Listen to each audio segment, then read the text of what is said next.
Hello, everyone, and welcome to tonight's webinar. My name is Taylor Hond, and I am the Director of Communication Program here at Johns Hopkins University. And it is my pleasure to be hosting this event. For those of you that are unfamiliar with the Masters in Communication program at Johns Hopkins, one of the things that we really prioritize are practitioner skill sets, things that you can readily understand and deploy in your workplace, in your personal life, in your political life, and so on, immediately, and things that you can really pick up, use, and build upon over time. And this is one of the things that I think makes the program really great. But one of the other things that I personally love to focus on and promote is the knowledge and experience coming from our instructors and from our students and alumni. And that is what brings us here tonight. Tonight, we're going to have a series of short presentations from the makers and creators of KJMDigital, which is a marketing agency that was created by alumni of the program. We are also going to be here speaking tonight with one of our instructors, Dr. Deborah Davenport, who's going to offer her contributions of how KJM came to be and how you might think about incorporating these types of ideas in building your own communication strategy and understanding of the field. So, without further ado, I am going to turn it over to our first speaker. But in doing that, I want to mention that our speakers are all going to want to hear your questions. You will note that to the right of me talking, there is a chat box. Please feel welcome to write any questions you might have for any speaker, and I will be curating those and asking those following each presentation. We'll also have a brief Q&A at the end of the webinar, so you can ask anything at that time as well. But for now, I'll turn it over to our first presenter, Kara Maddox. Thank you, Dr. Hahn. This is such an honor. I really appreciate you and your time, and this is great. This is so exciting. So I wanted to first say, you know, those of you who were affected by Hurricane Michael, we are thinking about you. One of our group members cannot join us today. He's in North Carolina, and so right now the tropical storm is still passing through. I'm in Macon, Georgia. So last night we got our fair share. So we do know and understand, and we are keeping you in our thoughts. But so moving to talking about how awesome this is, I'm so excited to be here. And I'm excited, too, to introduce and talk to Dr. Davenport. She was instrumental in creating KJMDigital and with Practicum. And so, yeah, I wanted to just reach out and see if Dr. D, if you had anything you'd like to say about Practicum. It's such a great course.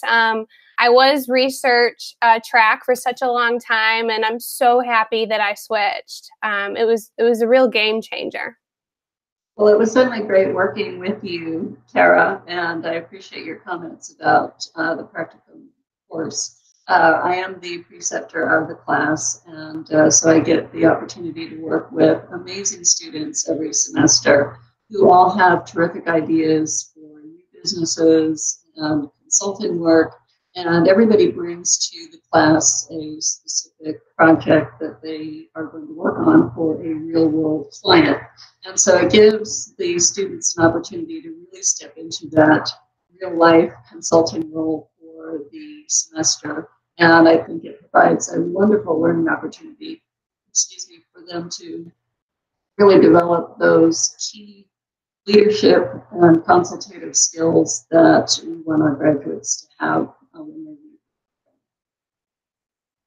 Yeah, and so that is sort of where this whole idea got started. Was I was in Practicum, and just to give you some background information on Practicum, you work with a real live client, and you help this client in some sort of communication effort. And so I actually really wanted to work with my current employer, and so long story short, I met with their executives and they kept saying, hey, you know, meet with this person instead, and this person can help you. And so, you know, I'd reach out to this person and she never got back to me, and I emailed and I called. And so I'm thinking, oh my gosh, what am I going to do? And so then the stars just aligned. Like one of my husband's colleagues, he is just finished his MBA at University of Chicago, and they had a group of students who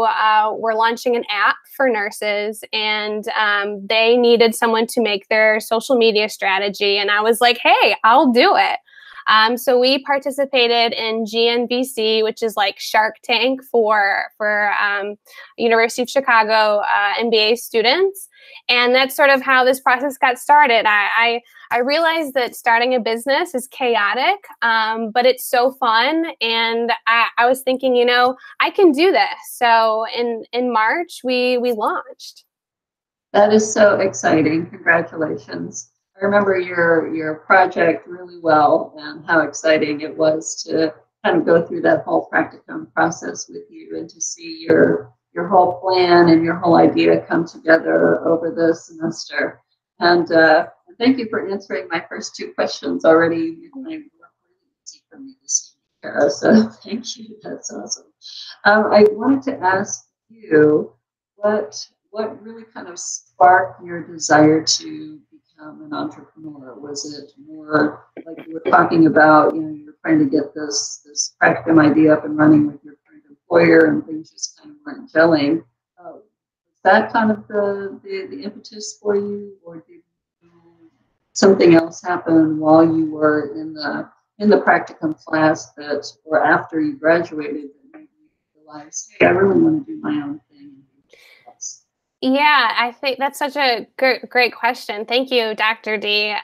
So it was kind of a combination of some things. So the first thing was that no from my current employer, and it wasn't even like a straight up no. It was like just being ignored, you know, and just feeling I wasn't being valued. And then, you know, being able to work with this other group of students. And, you know, I'm a big believer of defining moments. And so when I sort of stepped into that role of, hey, I'm going to go ahead and create this plan for you, it wasn't just that. It was, I was on the phone with them every day. I was meeting with them. I was reaching out to nurses in our community. And I was really getting this like hands-on experience of exploring the world through this business. And I had an excuse to call up our local videographer and say, hey, we're going to make a promo video. Like, can you come on board? Whereas if I didn't have that lens, if I didn't have that vehicle, I would never do that. And so one of the reasons, the biggest reason actually, Dr. D, is because I really like to explore the world through this business lens, if that makes sense. It does. It does. I think that's great. How did you meet your colleagues? How did you connect with them in the program? So this is so funny. Okay, so it was Halloween night. Like a year ago, right? Because it's like basically October right now. And we were sitting, it was like a Tuesday night, I think, and it was trivia. And we would go to trivia, you know, like Tuesdays and Thursdays. And my friend, she just finished her residency, and it's her husband actually that was part of this MBA program. And I was sitting next to her and I'm like, hey, where's Avi? And she's like, oh, you know, he just found out that he got accepted to GNVC. He's freaking out right now. He doesn't know, you know, what's going to happen. And it was a few days ago that I decided, hey, you know, I'm working with this employer that I have now is probably not going to work out. So I looked at her. I just like stopped. It was like, screech. Oh my gosh, this is such a good idea. I was like, let me do this for him. And so she called him right away. And it was just like the stars aligned. That's terrific. That's a great story. That really is. Well, I wanted to ask you another key question here. What would you say are the the key takeaways from your master's in communication program that you have found to be most helpful and or beneficial in your current professional role? Oh, okay. So my top three key takeaways would be to lean into the discomfort and not to freak out about it. I'm sort of the kind of person that gets really nervous. I'm a perfectionist. I want things to go well all the time, and especially during practicum, there were so many unanswered questions, so many things outside my control that learning to lean into that discomfort was monumental. The second one is learning to say no, which is like kind of ironic because it was a no from my other employer that kind of sparked this whole thing. But you know, you get to the point where I'm working full time, I'm finishing my degree, I'm working with this GNVC group. I had to say no to things because I couldn't stretch myself. I couldn't burn out. So that was something that I learned too. And then the last one would be, you know, there's a person behind every screen, and that's from Professor Herr. She had that, and she still has that at the bottom of her email, and that is, to me, so important to remember. Those are great. Those are great. Certainly, certainly points that I might add in my next class that I teach. So thank you for that. I think those are really, really good takeaways and terrific advice for everybody who's listening this evening. So what advice do you have for other students? Maybe think about students who are even, you know, in the undergrad program or they're just starting their master's program. What advice might you have for them if they're thinking of starting their own business down the road? And on top of that, do you see any major career opportunities in digital marketing and communication that you think students might be willing to think about? Yes.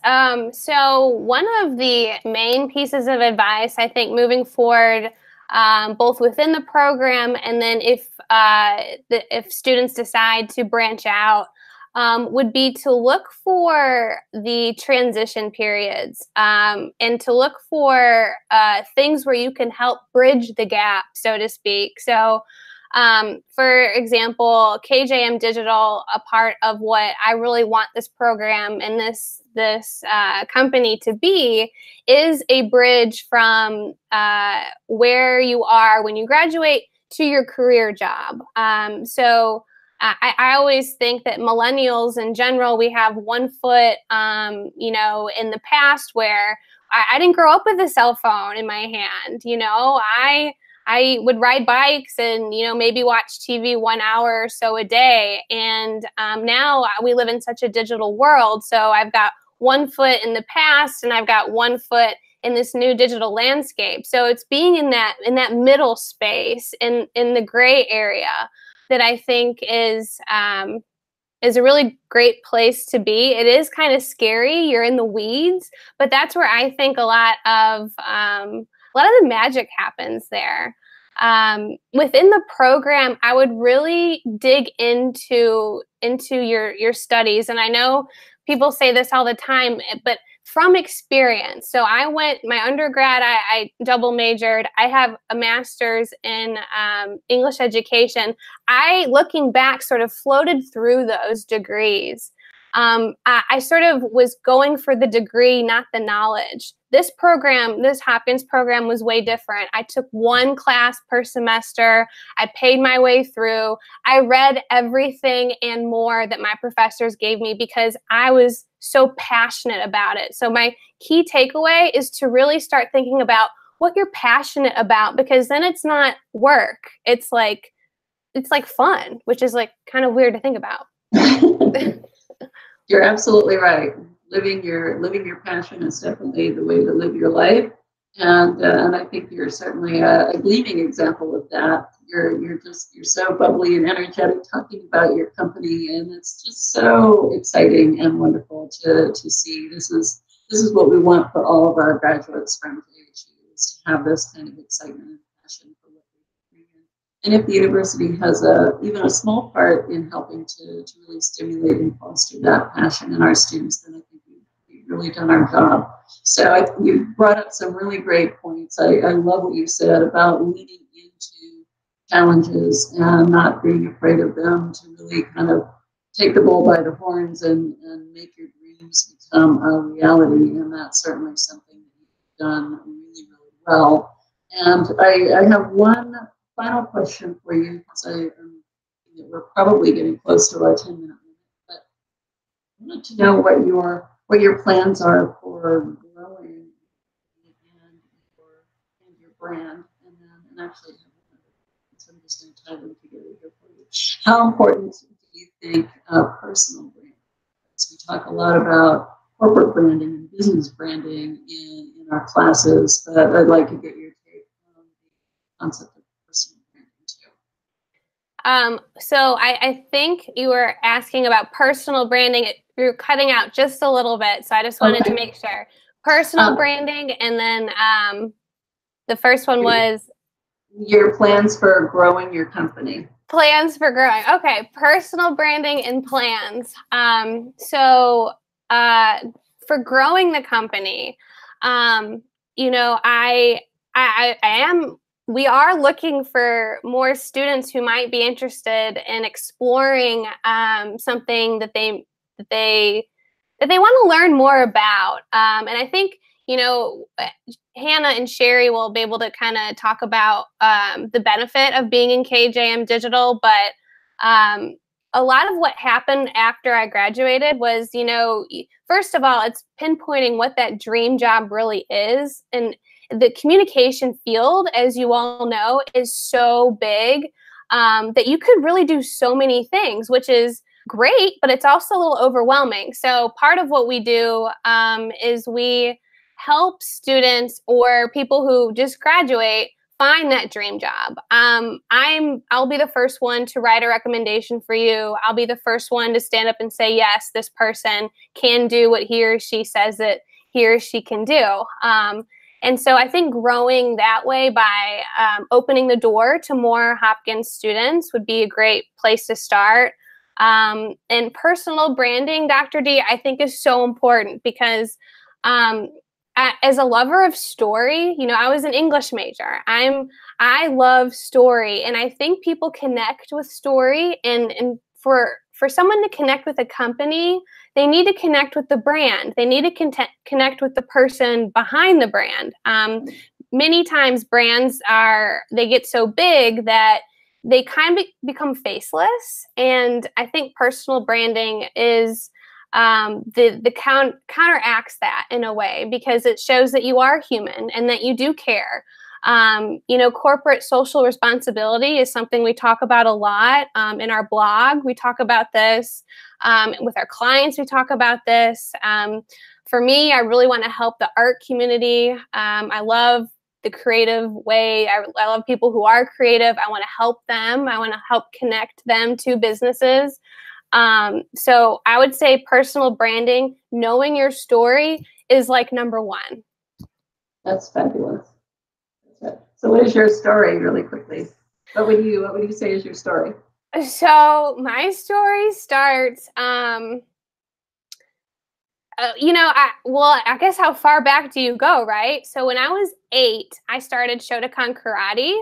I fought nationally, I fought internationally. My aunt was in karate. And so when it was time for me to go to undergrad, to go to college, my parents, and I'm from Chicago, my parents didn't go to college.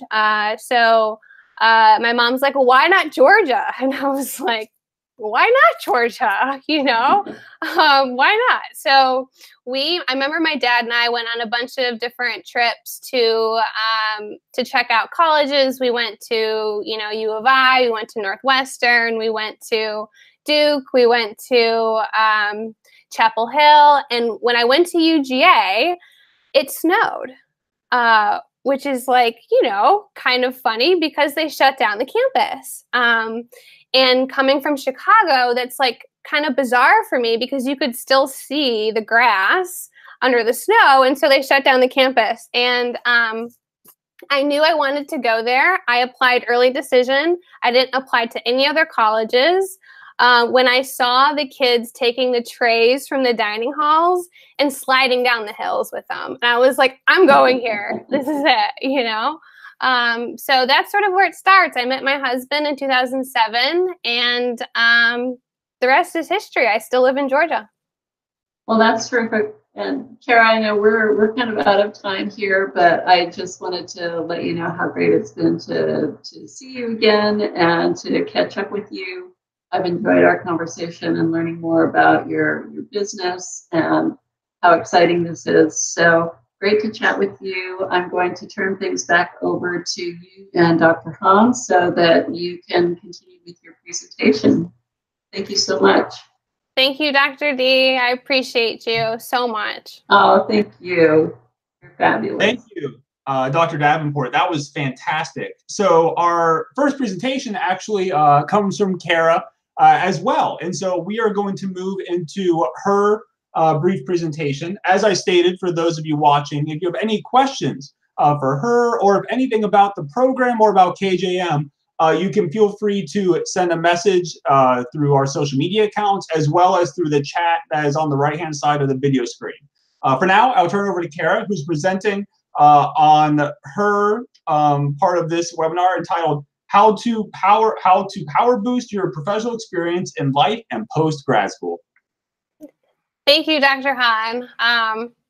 So first and foremost, LinkedIn is gold. It's the best. And let me tell you why. So when you go onto LinkedIn, there are two things that I found that are super important. And the first thing is that, yes, it's a great place to connect. It's a great place to search for people in certain professions.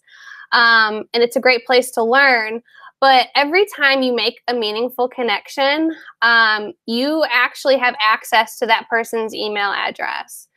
So if you're thinking strategically here, potentially every LinkedIn person that you connect with, and these need to be meaningful connections. These aren't like you just go through and click, click, click, click, just whoever. These should be people that when you do send a friend request, you are typing a note, you've researched this person, that you have a list of these connections, after a year or 2 years or 3 years, and that actually builds a good email base for you. So if you are wanting to go into business, building an email base is something that is important, for email marketing. People still do email marketing. This is something that I would definitely recommend. And so a quick story about LinkedIn. So this was about a few months ago. And I was researching different areas because once you graduate and you're sort of navigating this like world of communication, you realize that there are different agencies out there that do different things. So some specialize in SEO, some specialize in content creation. Some specialize in data collection, and some specialize in strategy. So we really focus on the strategy. Technically, we're branded as an anti-agency because we really feel that social media is hard to outsource because it is so personal. So a lot of what we do is we create the plan for a client, and then we also go ahead and show them, these are the tools in this toolbox that you could use that are budget friendly. So going back to my story, so I'm looking to see like what's around me, because I think that's a great place to start. Is so if you look to see like where you are and you draw a circle like around you physically. I know Atlanta is right by me, and so I Googled. I was like, hey, what agencies are in Atlanta that I could potentially partner with in the future? And so that's when I found Ideas United. They are an agency in Atlanta. They specialize in content creation, specifically in video creation. And so the CEO, David Romer, I reached out to him via LinkedIn. And when I sent him a note, I wrote a message. and said, hey, you know, I'm really interested in your work. I know that you actually started a film festival. That is so cool. Could I take you out for coffee? And eventually he wrote back and he said, sure, let's get together. And so that was something that was super important, because that was a social media outlet, LinkedIn, which connected me to somebody I would have never connected with, you know, in the past or in the future without that. So my main takeaway would be, when you're using social media like LinkedIn to connect with people, to make sure that you are talking to a person. Remember, there's a person there that you'd like to connect with. So yeah, so boosting your career in that way. And this last point goes back to Dr. D, is she suggested that I look into the International Association of Business Communicators, IABC Atlanta. And long story short, I was like unsure if I was going to go to this meeting, because, you know, I'm still in practicum mode, and I have to do all this research and I have to do everything. And I'm like, okay, no, I'm just going to go. So I go, and I get there early, of course, because I don't know what I'm doing. And I'm sitting there, and this woman comes up to me, and she's so nice, and she's talking to me, and she's like, hey, how are you? Who are you? And I'm explaining, and she goes, oh, well, you know, we're doing this giveaway, which what they usually do, just put your business card in this bucket, and at the end you will pull and get a prize. So fast forward, at the end of the presentation, she's the one that pulls the cards, and our cards are black. And she pulled up KJMDigital and said, hey, you won the door prize. And I was like, oh my gosh.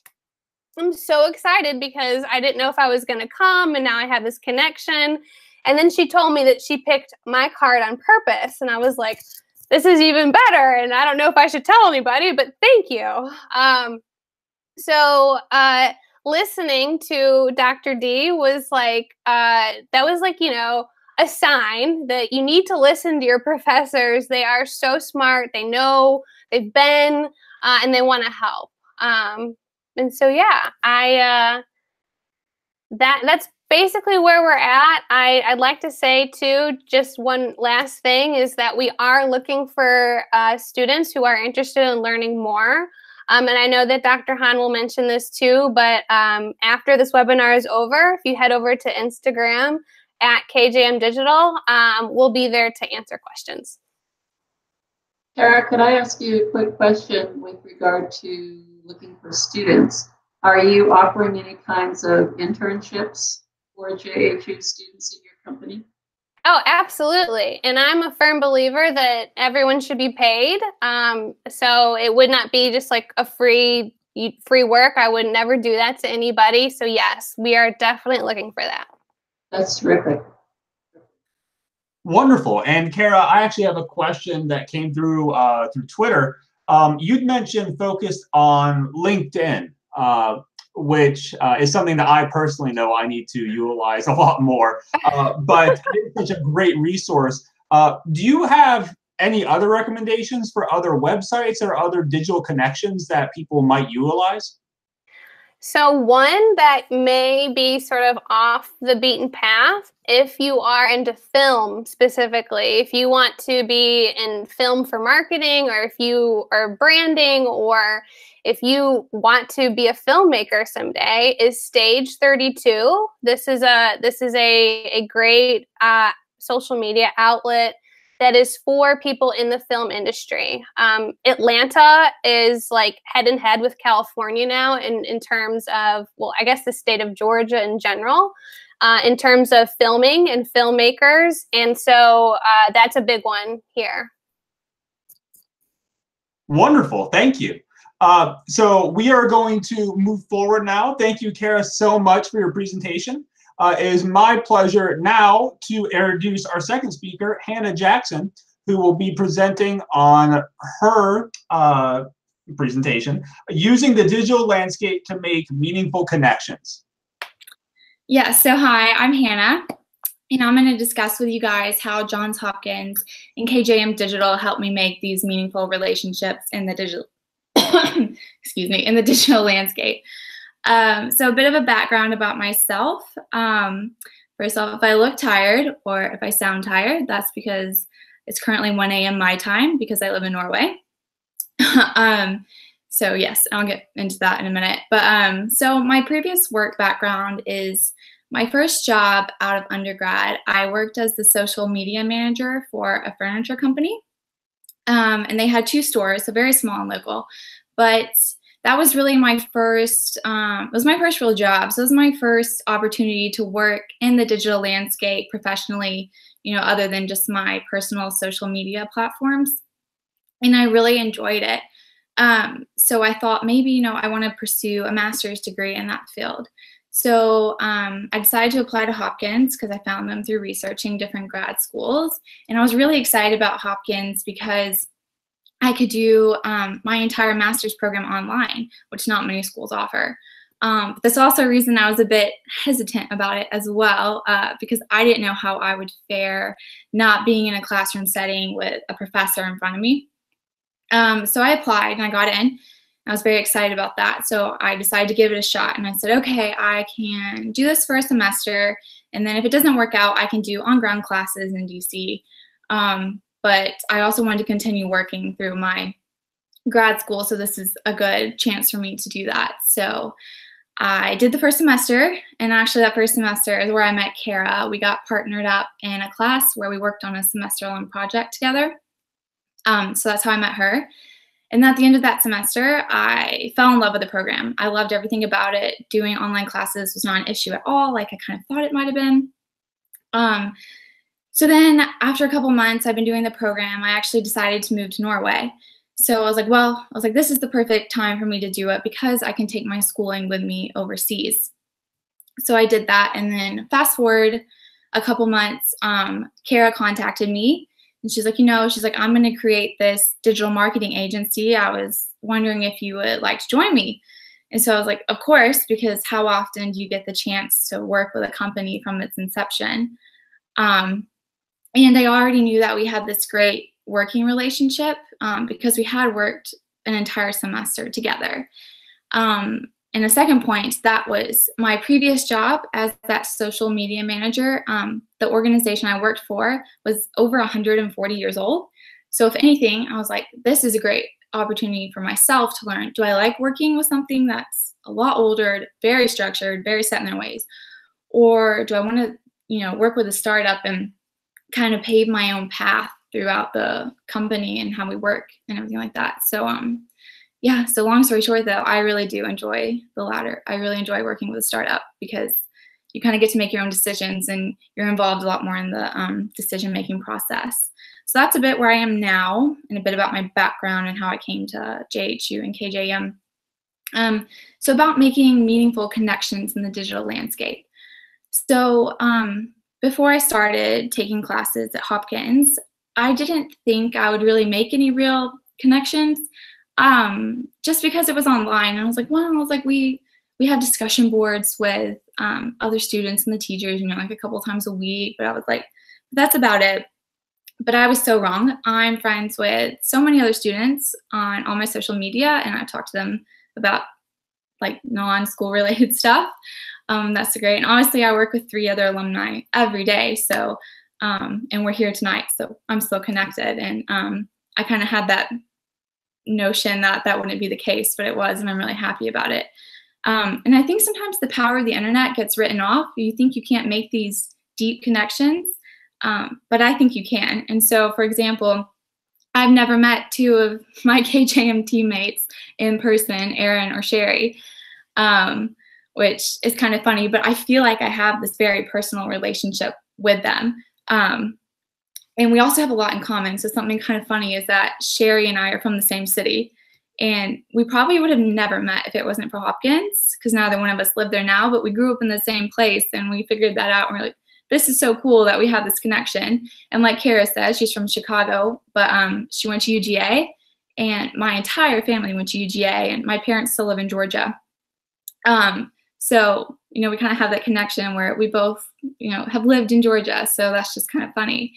And then, I was going to say, so going off what Kara said about meeting David Romer in Atlanta, that was the first time that I met her. So that was kind of fun. We were all introducing ourselves in person. And like she said, he's the CEO and co-founder of Ideas United, which is a huge marketing and advertising company. And that was so amazing that, she asked him, can we take you out? And he was like, why don't you come meet us and I'll buy you lunch and I'll let you pick my brain.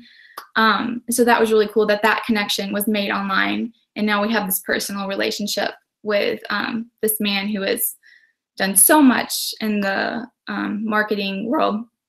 So I guess kind of my point is, don't discredit the ability of the internet to be a connecting point and really use that tool to your advantage.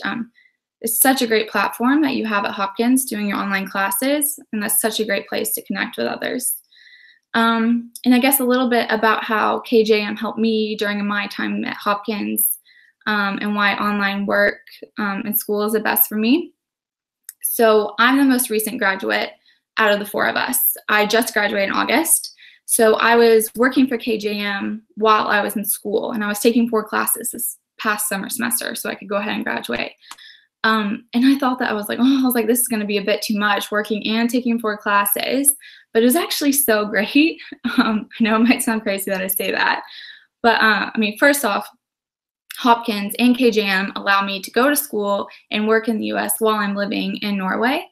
And one unique aspect of working in the digital field while pursuing a degree in public and media relations is that I got to apply my schooling to my work immediately. So for example, I took the branding and advertising class this past semester. And so I would be learning, take 1 lesson a week, and I would learn stuff, and then I could apply that to KJM, then apply that to our clients. So, and how to optimize our branding strategy and pass that on to others. So for one of our most recent clients, I created this small booklet on how to build your brand. And I got to take that directly from my class and apply that to real life situations, which was really exciting for me. And it was so great because all the resources were right there. And I know I could have taken the class a couple semesters ago and would have remembered it, but it was so nice having a teacher there. And then once I applied that to our company, I could go back and write about it in discussion posts. And yeah, it was just very exciting for me. I really enjoyed that. And like Kara said, the professors are so helpful. And even now that we've graduated, Dr. Herb met with us for over an hour on Skype and just really helped us when we were starting this company. And that was really great. So yeah, overall, I've just had a really amazing experience working online and building and fostering relationships online that, if you had asked me, when I was an undergrad, do you think you'll be working online and doing everything remotely? I'd have been like, oh no, I don't think I could do that. I don't think I could do online schooling, but I kind of fell into this world and I've fallen in love with it. And it's better than what I could have dreamed of, working with KJM and going to Hopkins in this new digital landscape. So yeah, so I guess I can take any questions you might have, or we can pass it on to Sherry. Hannah, thank you so much. I personally really appreciate your mention of a hesitancy with taking courses online. And this is something that is pretty common. And so I'm frankly very happy you mentioned it. One of the biggest questions I get, both in regard to courses in the program, but also just practitioner skills and working is, can I do this digitally? Is it lesser? Is it different? And the biggest experience I found, and it's so nice to hear that's your experience as well, is that it's not better or worse, but it is a different ballgame. And it takes different skills. It takes different kind of learning capacities and learning interest. And so it might be great for some people. Others might need or enjoy on ground. But I think that diversity of learning and pretty much trying, and the comment was made, throwing yourself into it. And I think Kara's comment on that really ties back in that we have to give it a shot. And so I love online and on ground. I do think they offer very, very different experiences. And I'm happy to hear that I'm not alone in that. Yeah. I did have a question for you, actually. And this is something, again, I've heard many people ask in the past, is do you find, given that you live in Norway and you took the degree program in the United States, that these skill sets in communication are readily transferable regardless of where you live or where you work? Or are there kind of adaptations that have to be made based upon if you were to move? Yeah, well, as like an American living in Norway, I guess one big advantage I have here, kind of disadvantage for me, is that everybody speaks English perfectly. So I have a hard time learning Norwegian. But they're so good at Norwegian. And out of all the countries I've been to, I guess I haven't really spent as much time because I've lived here for almost a year and a half now.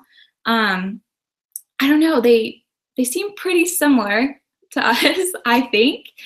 And so I think it translates just fine. And I think it's really kind of helped because, you know, in a lot of our classes, we have international students and we get to talk to them like that. So yeah, I can only speak for Norway, but I think it translates fine. And I think it actually helps me because you just learn about so many different communication techniques and skills. And I think as long as, you know, you have a little bit of idea about the culture, then it's fine. And I think it's helped me in Norway, actually. Great. Thank you so much, Hannah. I am now going to turn it over and introduce our third speaker, Sherry Wynn, who's going to be speaking on transparency, autonomy, and flexibility. Good evening, everybody, and good morning, Hannah. Yes. So we're very excited to be here with you this evening. I am going to talk a little bit about our method at KJMDigital, and then I'm going to talk a little bit about what it's like to be out in the job searching world, especially given my recent graduate degree and then my work with KJMDigital. But before I get into that, I want to talk a little bit about my background, which is somewhat unusual. I come from the world of military public affairs. So I just retired after 20 years working for the Air Force. I was actually a part of Air Force Bands. Air Force Bands are a communication tool that the Air Force uses to tell the Air Force story and to connect with the American public, not only in person, but for media events, and also overseas to do what we call nation building. So strengthening relationships between the United States and host nations or other countries where we want to have relationships. So that's my background, which is for me a lot of like on the job figuring out how to do digital marketing. And I felt like I had a lot of gaps in my training because I didn't have any training other than what I could collect from watching things online or doing little certifications. So I applied for the program, and because I had a lot of experience in public affairs, I think that's what helped me get accepted. And then, as you all know and are experiencing right now, Hopkins is really great at answering all those questions, especially learned a whole lot about metrics. And I'll talk more about that in a minute, but pay attention every time your instructors talk about measurable results, metrics, and analytics, because that's what they want to have when you get out into the workplace. And I know most of you already have jobs, so you probably already know that already. But in the interview process, they want to hear you talk about that a lot. It's a hot topic.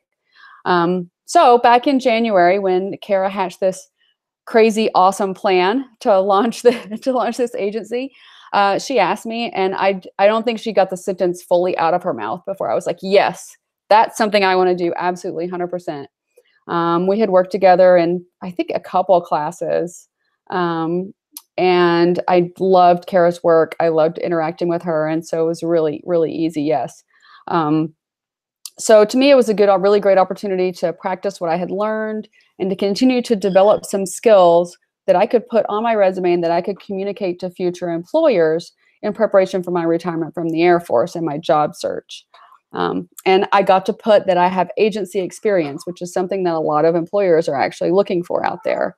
A lot of companies, and I'm sure you've talked about this in your classes, a lot of companies are going from using agencies to having internal marketing teams, which for them is good because then they own their content, but then it's also bad because a lot of times they'll hire internally and not necessarily know what they're doing like an agency would know what they're doing. So having an agency background, employers seem to find that to be valuable because that's what they want. Someone not in an agency, but used to be working for them.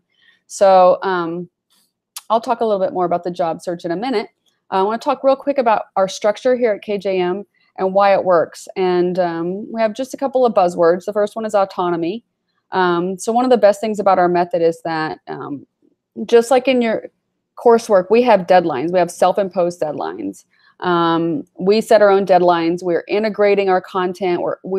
Almost every project we all work on collaboratively, which I find to be not only exciting, but also the best way to generate ideas, to troubleshoot, to edit. We each have an ownership in every deliverable that we are creating. So we have our own piece that we're working on, and then we help each other edit our other pieces, and then we work to put it together into one unified deliverable that is integrated and adaptive for our clients. Another key point that's super important, especially for those of us like Hannah, and actually I was still in school when we started this. It was my last semester, and I was working for the Air Force. So flexibility is another one of our key concepts that we have here in our mission with KJM. So we can communicate regularly and consistently. A lot of times, I don't know why Sunday's our day. It just turned into our day where we're constantly messaging back and forth on Sunday, probably because that's when our when our blog publishes. So in the event that something happens, like tonight, Aaron couldn't make it because he's in the middle of a natural disaster. We adapt and we move on. We're all ready there to pick up the slack for each other, and that works because of trust and respect. And coming from a similar background, frankly, I mean, we all came through the Hopkins program. We all had the same, amazing instructors who are just world class. And frankly, I was also super impressed with the level of my other students, and I'm sure you all are experiencing that too. Super professional, almost to an intimidating point for me. Some of the roles that the people around me were still currently working while they pursued their masters. So I find that at KJMDigital, I've just taken all those things I loved about Hopkins, and now it's real world for me. So my third point, transparency. Transparency is something that, we talk about that all the time in terms of branding. Transparency and authenticity, that helps you connect with your target audience. Our communication between ourselves as a team is open, honest, respectful. We give and receive feedback. Being able to give and receive feedback is something that comes up a lot in my interview processes. In particular, I just interviewed for a position where I would have to be editing and critiquing the writing and of senior leaders in that company. And there was this whole conversation about how you do that. Well, working on a team like this really helps you to develop that skill, more so than in a classroom where it's really easy. So you're in a classroom and say somebody's not pulling their weight. It's pretty easy to just get annoyed at them and do the work for them. That's not really the way that it works best, though. And that's not how we do it. So, and finally, we have a meaning behind what we do. Our ethics at KJM help to inform our client base. So we're going to pick clients that resonate with us, and that way we're for sure going to continue to be passionate. That passion that you saw expressed when Hannah and Carol were talking, that needs to come through to our clients as well. So we're really careful with who we partner with. So just going to move a little bit into the tips on my job search and why being in KJMDigital has helped me in that process. So right now I have been working on my job search for about 6 months, but I only recently in the last couple of months moved into an employable window. And what I mean by that is maybe when you're in school, but I mean, 6 months out, your employers aren't going to want to hire you. They're probably not even want to bother talking to you if you're not available. But that is a good time to start networking. Network now. You've already heard us talk a little bit about that. If you don't have LinkedIn, you've got to get on LinkedIn. You need to have a really good, if possible, professional looking headshot on there. Solicit for recommendations, which is a good reason to be involved with something like KJM. And start building those meaningful connections like Kara was talking about, where you identified someone that you have something in common with. You write them a note, you ask, and the best thing to do is to not ask them for a job, is to ask them for advice. Can you please advise me on? And the point in which they're helping you and they're more willing to help you with something, then they're also going to start to develop a relationship with you that could be useful.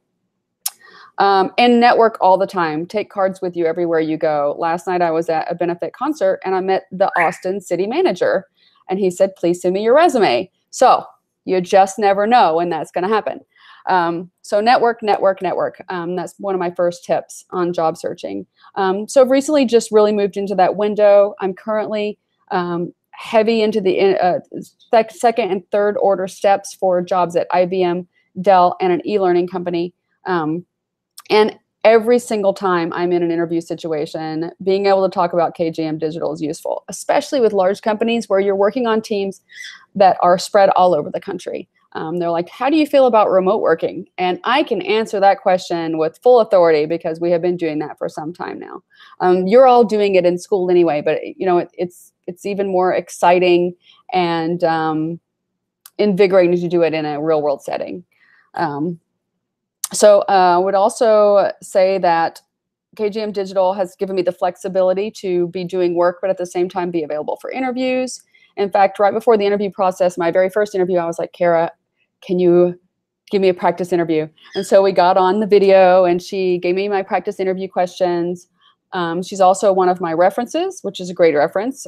She's CEO of our company and she's worked with me more closely than, well, Hannah and Aaron and Kara have worked with me more closely than anyone else recently, especially. So she's going to be a great resource for references. So that practicing interviewing, super important. Practice behavioral questions. And by that, I mean, tell me a time when you had problem with a subordinate and how did you handle that? What was the problem? So learn how to answer those sort of questions quickly. You want to be quicker than what I am, right? I'm going on and on. I'm a talker. But you got to practice answering questions quickly for the interviews. A few other things that KJM has done help me, and this was a huge one, and I only recently realized this. It helped me clarify what my communication passion was. So you all are getting all kinds of amazing information and so many awesome courses there at Hopkins. So you're going to come out of there and you might be like, well, I want to do, maybe I'll be social media manager. Maybe I'll do digital strategy. Maybe I want to work in an agency. Maybe I want to work in a nonprofit. And you're kind of all over the map. Well, that is not really helpful in the job search because there's only so much time in the day. So you need to really narrow it down. When someone first told me that, I was like, I'm not narrowing it down. I can do whatever I want or go wherever I want to. That's a ridiculous concept. You have to narrow it down or you're not going to know the company well enough to be able to speak intelligently about it. So I learned that what I wanted to do was content strategy. When I started in Air Force Public Affairs, and even I would say maybe, and you all can nod your head if this is true, even like 5 or 6 years ago, content strategy wasn't even a word people were using. It's kind of a new thing. And there are so many jobs for it. So many. Everyone wants content strategists and blogs are still big. They've made an amazing comeback. And that's one of the things I've learned through KJM is blog strategy. We have our own blog. We write our own content for it. We have an editorial calendar we created ourselves. We are putting it into practice. And that's very, very helpful for me for the content strategy jobs that I'm going out for. It's also helpful to be able to have the word senior brand strategist next to my name on my resume. When I talk about KJM, I like to describe it as an incubator. And the reason why is because for me, that's what it's been. For me, it's been a place for me to hatch my ideas, to hatch my personal brand, to practice communicating and giving deliverables in a presentation form to clients, to practice interacting with my teammates and to being a remote worker. And then to actually coming up with real life deliverable, measurable analytics, which is super important. It's important for our clients. It's important for you to be able to talk about, and it's important for any future employer you might have. So I'm just going to close up by saying that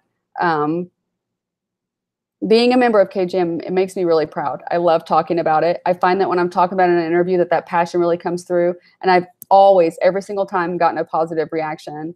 And, people light up when you say you went to Johns Hopkins anyway, and then you say, and I'm in a brand new agency that I formed with some of my classmates. They light up even more. So I would encourage any of you that are curious, even if you're not sure, you're just curious, get in touch with us, connect with one of us on LinkedIn or through our website. Ask us questions through our Instagram page after this presentation, and we would be happy to talk to you, answer any questions you might have. I certainly didn't cover everything about the job search process. So if you have more questions about that, I am learning as I go. I'm in the thick of it. And I'm more than happy to share with you my lessons learned, as plenty of people have done for me. One final note on that topic, the job hunt topic. Every single interview I have gotten has been through a connection that I have made with someone. It has not been through putting in a job online. You can go to those online forums and you can submit all day long. You have no idea if they've hired internally. You have no idea if they pulled the job before, or if they just decided to never talk to you again. Really, you just don't have any information, and sometimes you just don't hear from them. That's just not going to happen once you've made a personal connection with someone. Even if that person is a recruiter within the company, that's a connection.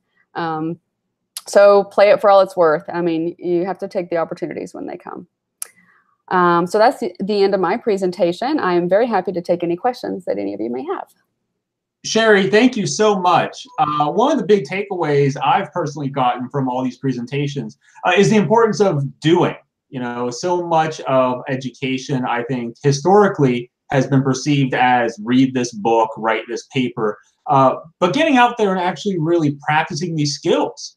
And that's something that we try to make all of, the final projects in the courses. But as you all have said, really doing those things and offering those practices and just giving it a shot and finding out what you like and what you can pass off to someone else is just fantastic. So that's great to hear.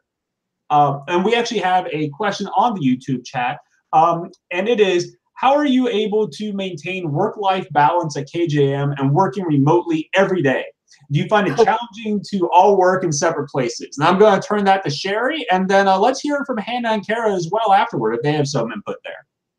Sure. I find that the remote working aspect actually makes it a little easier.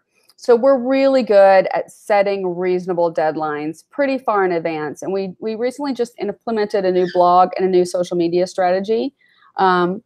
With those things in mind, we are focusing more on quality content as opposed to quantity of content. So our deadlines got expanded, but we have some very, very specific things that we are trying to do with our content. Now, that we did not start out that way. We learned that that's what we needed to do because there were a lot of, my blog is due tomorrow and I have to write it right now. It's not really the best way to produce content. Same thing with deliverables for our clients. Every client we have, we get better. Every single one we get better. And that way, when I go into my next career, I'm going to show up and I'm going to already know how to do those skills. It's just like in your schoolwork, but this is your chance to do your schoolwork. Everything you learned all together over and over again for real clients who are giving you real feedback. And we still have a ways to go. KJMDigital is a learning place for all of us, but is also a place where we connect with so we have really connected with each other. I think Hannah touched on that a little bit. It's like we're all friends. I did have the opportunity to meet Kara.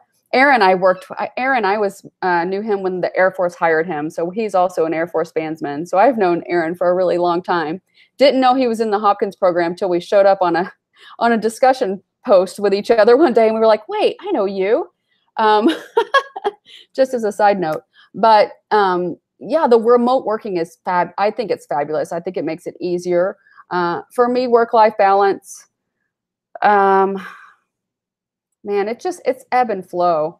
And when you're in school and you're working, you do your best. You do the best that you can. But KJMDigital, like I said, one of our prime core values is flexibility. So if you feel like, and there have been times I'm like, Kara, I can't do this week. I'm completely overextended with getting out of the Air Force and trying to do job applications. She's like, it's cool. Don't worry about it. We'll figure it out. It's all about open communication and that flexibility. And because we're a small agency and because we don't have that many clients and we're focusing on quality over quantity, I find that does leave a lot of room for flexibility. So I hope that answered the question. That was great. For Dr. Davenport, Hannah, or Kara, do you have any other thoughts you'd like to share with that question? I can jump in with kind of a funny experience that happened like 2 weeks ago, like Sherry was talking about. So I wrote one of our most recent blog posts, and it was about time management hacks for small business owners. And I turned it in late. I was like, oh, that was really good. Because I realized I hadn't managed my time. I was like, I'm not taking any of my own advice.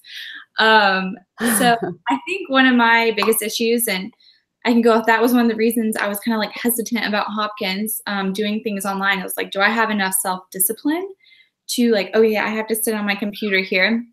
And I think one of the things that I've learned is now I have a little room upstairs in my house, and I'm like, I just need to go sit in that room to do my work.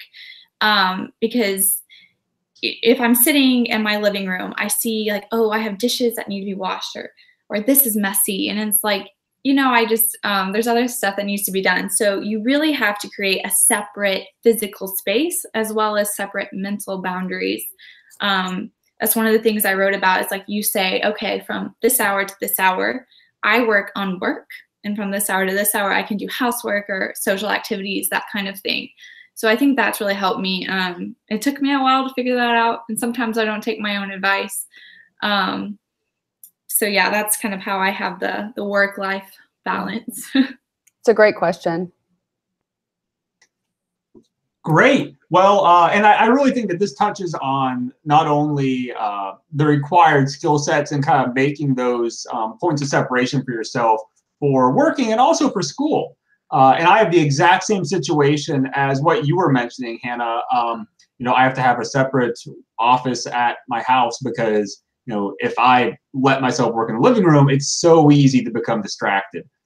And even though it sometimes feels silly that you have to make a whole new context and situation, you know, there's pretty good evidence and research showing that having those different realms and kind of making yourself say, this is my work area, this is my sleep area, this is my relax area, really helps because you snap into the right state of mind as soon as you enter that work space. And that was a great question. I think it really highlights how you can work collaboratively and how each of you can kind of tap into these skill sets across the globe. I want to jump back to Sherry for a moment for another question. And this is in relation to, you mentioned blogs. And you mentioned something that I've experienced and kind of knows as well is that, you know, blogs have come and gone. They were super popular. They kind of became this taboo, whittled away thing, and now they're back in force. I'm wondering, given that these things do change so much, do you have any experience or knowledge or insight you might grant regarding how do you choose where to prioritize your energy to get your message out there? If you're using blogs, if you're using a webinar like this, if you're using different platforms, how do you make those decisions? I think your time has a lot to do with it. Like how much time do you have? The worst thing that you could possibly do is be on every social media platform and writing a blog and doing a podcast, and it's all crappy content because you don't actually have the time to commit to that. You also don't want to dilute your brand by competing too much. Some of the companies that I've been talking to have so many different brand blogs that they compete with each other. That was actually the problem with Dell. At one point they had 19 blogs going.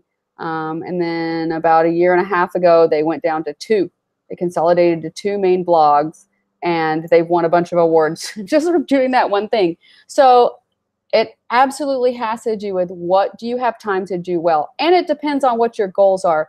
So what blogs are really good for, like say you're trying to sell something, blogs are really good for creating content at the top of the conversion funnel. So you probably studied the conversion funnel. So when you're trying to draw awareness to your brand by being an expert, by being a thought leader in some sort of way, you can create content that is valuable for your audience without trying to sell them something. And then you come to front of mind for them when they're like, wait, I need someone to help me with branding. Oh yeah, KJMDigital keeps putting all this great content out about how to do a content calendar.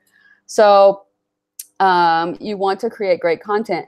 That's something you need to think about. Like, what are the ways that you can create value-added content that helps your buyers get to the point to where they're going to make the decision that you want them to make. You're not going to just launch right into call to action. Hey, sign up and give us money for whatever thing it is. So blogs are great for long value. And by the way, the other thing about blogs is they're going very multimedia now. So if you want your blog to be optimized, there's keyword optimization, there is domain authority, and there's a lot of different ways to get that. And then there's just having high quality, value added content that's not too sales pitchy. And if you want to learn more about blogging, because you really want to do content, long form content creation, I recommend there is a Facebook page called the Blogging Millionaire Mastermind Challenge. I listen to podcasts constantly. I'm driving back and forth from San Antonio to Austin. There's a podcast on everything you could want to learn about. And it's really interesting because they're all kind of different. So I recommend podcasts. I recommend finding a Facebook community. There's so many communities out there for whatever you're doing, and people bouncing ideas off each other. There's always some thought leaders on there that are willing to help people out. So I think I'm done rambling about that question. Great. That was fantastic. And Tara, I know that you had something that you wanted to add to that as well. Yeah. So one of the things too is to think about from an internal perspective is that, you know, I love to write, and I know Sherry loves to write. Hannah, you're a good writer. So I would choose content in a modality that you are already passionate about. So if you're in an agency and you know you don't have someone who's like, oh, I love writing, then you probably should maybe think about a different type of communication mode, like infographics. Those are huge. Those are great. So that would be my piece of advice as well, is how do you choose to do blogging? Well, it's because you like to blog. That makes perfect sense. I want to follow up with, we are getting some great questions coming in, and so I'll make sure I get to all of those. Thank you so much, everyone watching, for asking these. Let me address this next one to you, Tara. The question was posed, do you find it difficult to narrow down what kinds of projects you take on and what projects are a little too outside of your scope? That is an awesome question. Okay, so there are two parts to that. The first is to trust your gut. This is what Aaron was going to talk about, but again, he's having to deal with the tropical storm. He is okay. It's just, you know, he's dealing with power outages, but we came across a client that was referred to us through one of our other clients. And when I had our initial talk, and when I talk with clients, we usually talk face-to-face, just like I'm doing with you guys now. I got a feeling that I was like, this isn't quite right. And so I wanted to keep an open mind. And since it was referred, he was referred to us through another client, you know, very respectful. But long story short, that relationship didn't work out. And I had this gut feeling about this client, you know, pretty early on. So part of that question, Dr. Hahn, is that no, we don't work with everybody, because we can't work with everybody because we don't have the means to do that right now. But second, because I want to be excited to work with you. I want to be looking at my calendar and going, oh, I have a meeting with so-and-so today. I'm excited about that. So again, it always for us goes down to that personal connection and that relationship. Now, if down the line, if we have a big client approach us and say, hey, can you take on this scope of work? We will be honest. We will say, hey, this is the resources we have. This is what we think we could do for you. This is the timeline for a project like this. But to be honest, I don't see us not being able to take on a big client at this point. And I say that like at first I would have been very hesitant, but we are getting so good with our processes and working together. And I have resources now that I didn't when I first started this company. So my number one is relationship. Can I please, you know, have something beyond just working with you for the project? I want to have that personal connection. That makes a lot of sense. And we have some other great questions coming in. And this one kind of follows the same line of thought. I want to open it up to all of our speakers if anyone wants to offer their thoughts. Can any of you give an example of a client that you found challenging? and challenging maybe because they were difficult to work with interpersonally. Maybe they had kind of grand ambitions but limited funding or kind of focus. How did you meet those needs? And also, I think probably most importantly, what did you learn from that experience? So just to say what happened, just so that you know, when we were working with this client, he was under the impression that he had another web developer essentially who he didn't tell us about. And then so when we went in to help him optimize his website, the first web developer found out and completely locked us out and changed passwords and everything. So that was when we kind of stepped back and we said, hey, I think you guys need to figure this out together. So that's sort of what happened, was that I don't know why he was going over this other guy's head, or if he forgot that the guy had passwords. But yeah, so that's kind of what happened with that situation.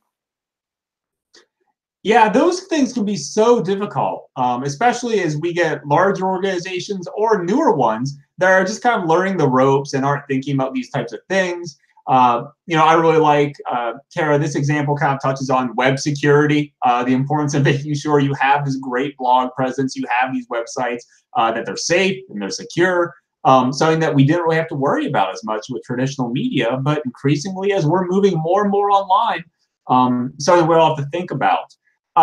We have another really great question I want to open up to everyone, and it is, are there any tips you can share for helping companies who are focused on ROI, return on investment, above all else, to understand the value of content strategy? How do we kind of get that message across to people who might not be thinking in the way that communication practitioners might be thinking about, and not really knowing what it is we do or how best to do it? I can talk a little bit on that if you like. I was referring to the conversion funnel a little before. So we have a client right now. He wants to make he's an artist, but he doesn't want to be so much an artist as he wants to be a businessman. So he's very focused on ROI. And what we did that I think helped him, and it was the most fun thing about working with him, is watching the light bulbs go off when he really gets it.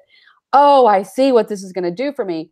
So we built buyer personas for him, and then we constructed the buyer's journey, and we showed him how at each step of the way, he's going to create content that answers a certain pain point. And then the final step is presenting the products, but you're not shoving your products at them before you've developed a relationship with them. So we showed him how the different types of content that you can produce. He's looking at doing a blog, doing a vlog also.